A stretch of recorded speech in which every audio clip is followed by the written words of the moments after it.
Nag-imbita po kami ng isang first-time homeschooling mom who is also a developmental pediatrician para po pag-usapan ang kanyang experience and to share some tips.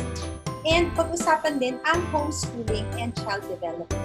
Magandang araw po sa inyong lahat! Welcome to another episode of DevPed Titas! Ako po si Dr. Christine na galing po sa Cebu City and kasama ko po si Dr. Yang from Manila. And ngayong araw, meron po kaming special guest na si Doc Isa. Siya po ay isa din pong developmental pediatrician at first time po na mag-homeschool sa kanyang 3 boys. Hello! Can you tell us about your kids? Ilang taon na po sila and anong grade na po sila ngayong pasukan? 6, 8, at 11. So sila ay grades 1, 3, and 6 respectively.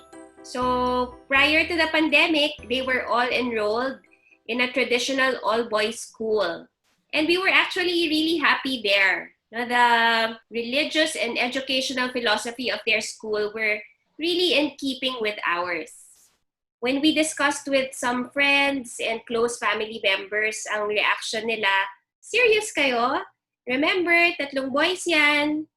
I'm not an expert on homeschooling, but I am here to share with you from the perspective of a first-time homeschooling mom and inevitably as a developmental pediatrician. So this talk is also not meant to promote homeschooling as the best choice for all families, no?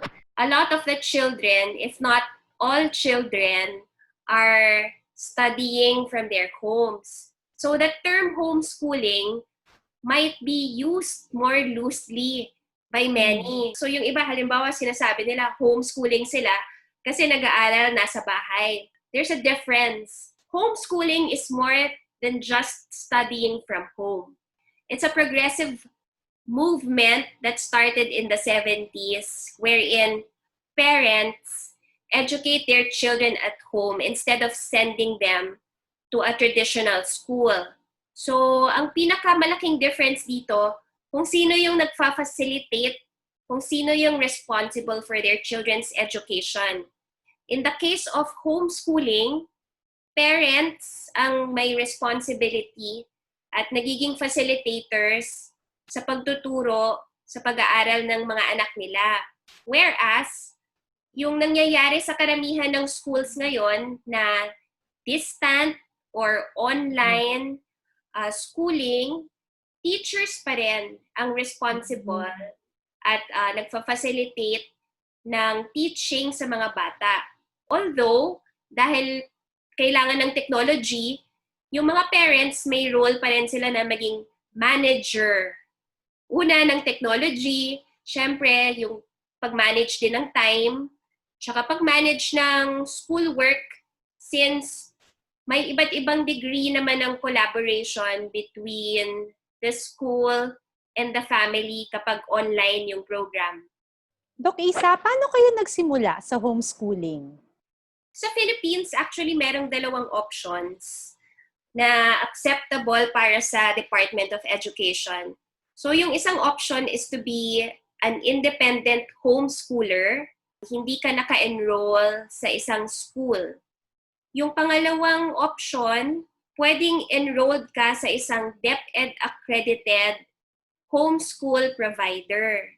The DepEd accredited homeschool provider will take care of your registration and of all the school records for your child. In our case, we opted for that kasi kailangan namin yung mas madaling facilitation ng school records.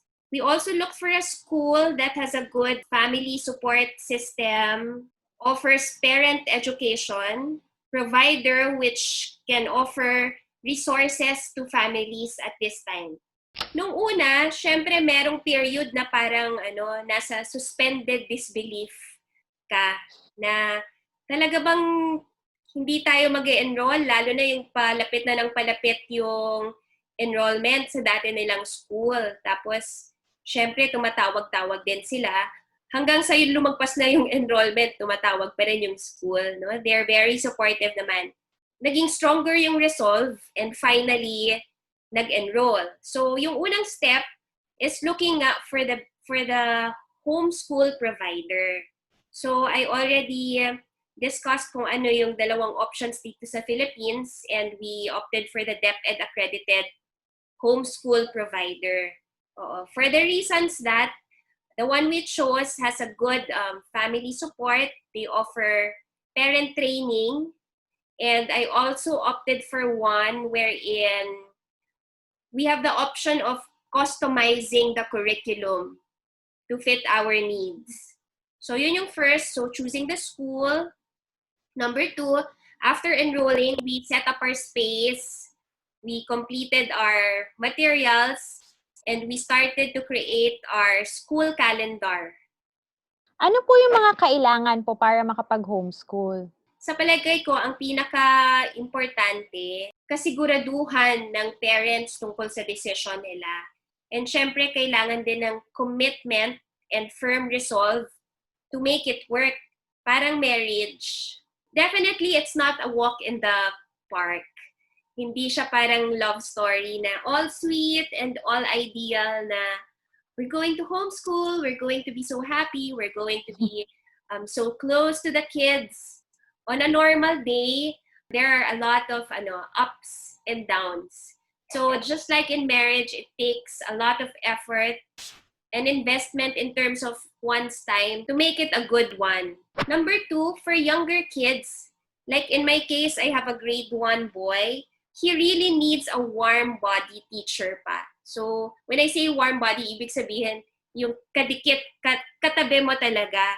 So there's still a lot of reading out to that happens for the younger one. Even when he can read already, he still enjoys hearing from the parent or the teacher. Number 3, kailangan din ng creativity. Kasi while we have the syllabus in the textbooks, actually we find that on their own, parang they are not sufficient to keep the lessons fun and interesting. So we have to be very creative in finding other resources.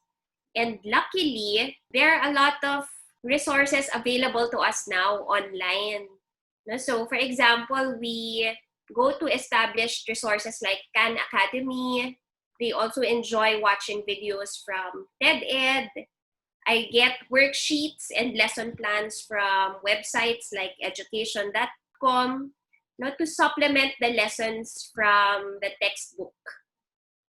Ilang oras sa isang araw ang kailangan ilaan ng magulang pag gusto nila mag-homeschool? Kaya ba ito ng work-from-home parents or working parents? Para sa grade 1 ko, we allot 3 to 4 hours. Para sa grade 3, 3 to 4 hours. And para sa grade 6, mga 5 to 6 hours. So there's a range. I had an option of putting time blocks for the subjects. But I found out later on na hindi naman nasusunod yon. No? So for example, when I intended to give 30 minutes for English, for example, one day, pwedeng tapos na niya ng 15 minutes or 20 minutes. And we were told na as long as there's evidence na natutunan na niya, you can always move on already. So, kaya range.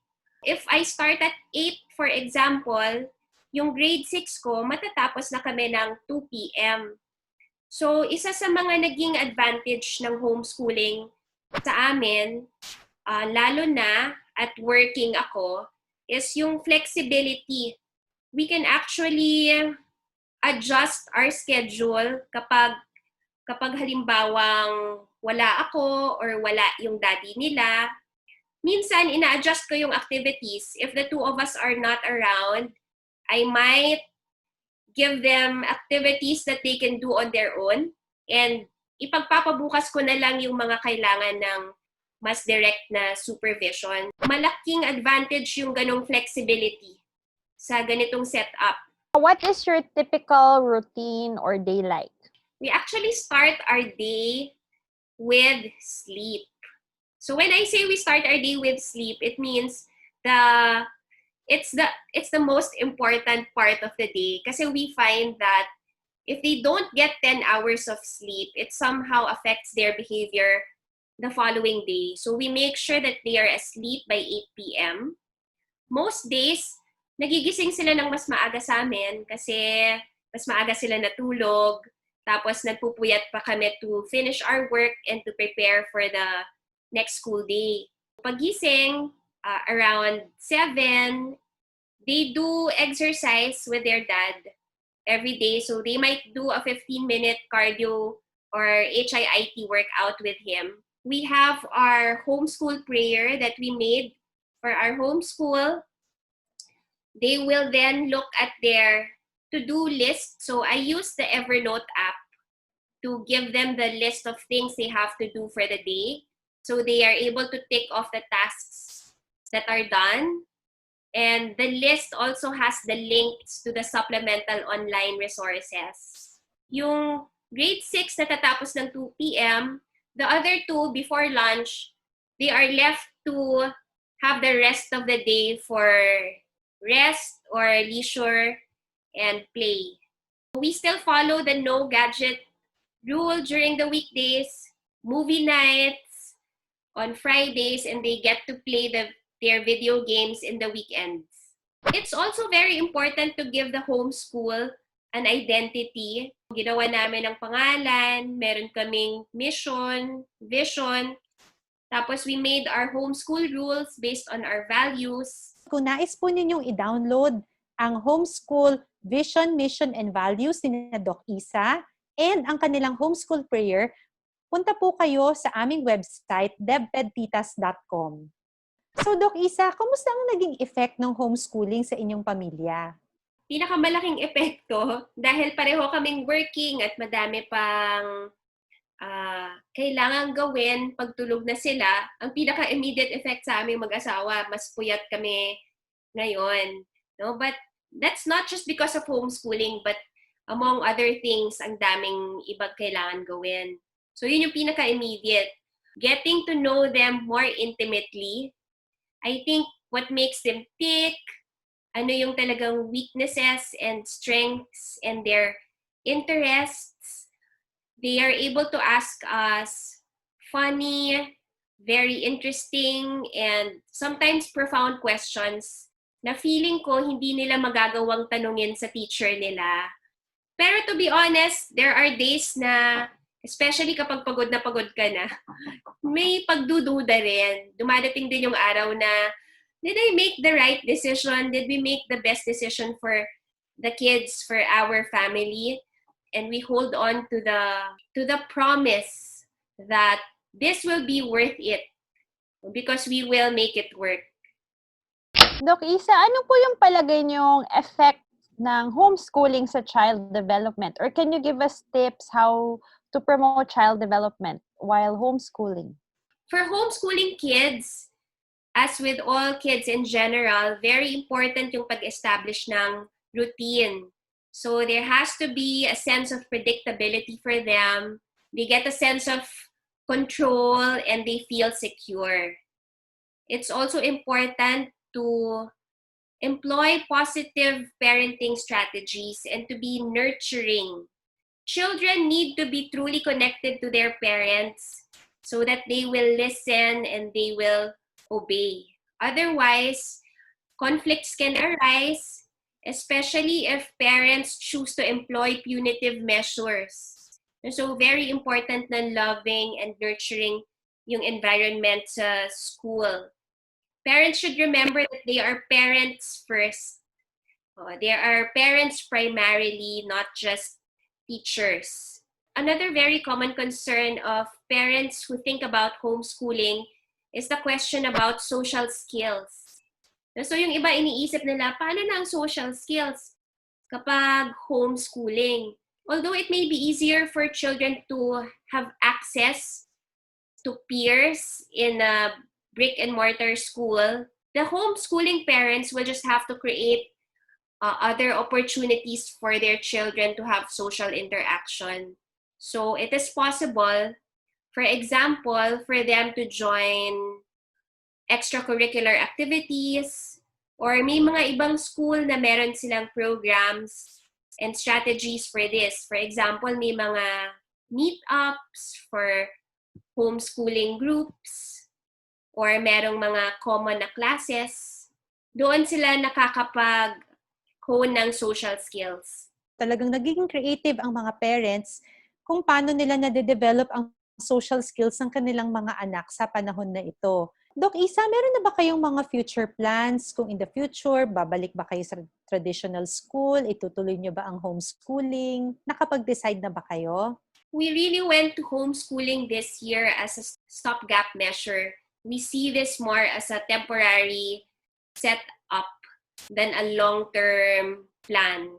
No, we have the intention of going back to school when the pandemic is over. But who knows? We remain open-minded and open-hearted to different possibilities as our situation remains fluid.